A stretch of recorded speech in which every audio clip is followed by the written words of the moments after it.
Episode number 4. இன்னைக்கு நம்ம பயப்புள்ள என்ன கேம் விளையாட போறானா, கோ. சப்பனங்கால் போட்டு உட்காந்து கட்டம் போட்டு கருப்பு வலையை வச்சு விளையாடுற ஒரு கேம்.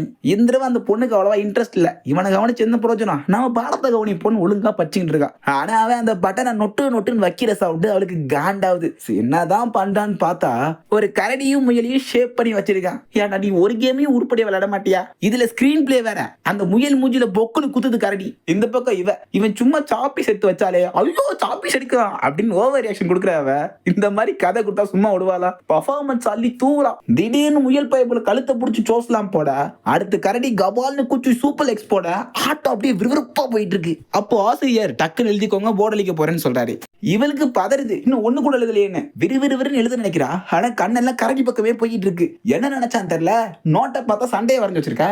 இவளுக்கு என்னவோ அந்த முயல் குட்டி தான் ஜெயிக்கணுங்கிறது அபிப்பிராயம். இந்த நேரத்துல எல்லா பட்டனையும் கலைச்சு விட்டு கொலாப்ஸா இருக்கு. அடுத்து இவன் என்ன பண்ண போறான் அப்படின்ற பதட்டத்திலேயே இருக்கா. இவன் உருவாக்குன முயலே வெள்ளையா இருக்கும், கரடி கருப்பா இருக்கும். இப்ப என்ன பண்ணிருக்கான், முயலோட நிழலா கருப்பை உருவாக்கிட்டு அந்த ஷேடோவோட ஃபைட் பண்ற மாதிரி வச்சிருக்காங்க. இது ஒரு ஆட்டோன்னு இதை உத்து கவனிச்சுக்கிட்டு இருக்க நேரத்துல அங்க என்ன பாத்துக்கிட்டு இருக்க அப்படின்னு ஒரு குரல். சாரிதான், வேற யாரு?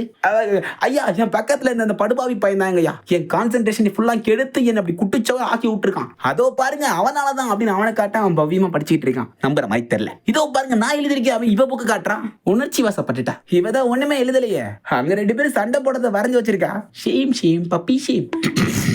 ஆக்சுவலி இந்த எபிசோட் எனக்கு அவ்வளவா பிடிக்கல. ஏதோ கண்டினியூட்டி மிஸ் ஆயிடக்கூடாது அப்படின்ற காரணத்தினால தான் நான் பண்ணியிருக்கேன். உங்களுக்கு இந்த எபிசோட் பிடிச்சிருந்தா கமெண்ட் பண்ணுங்க, பிடிக்கலனாலும் பண்ணுங்க. காசா பணமா யாராச்சும் விடுங்க.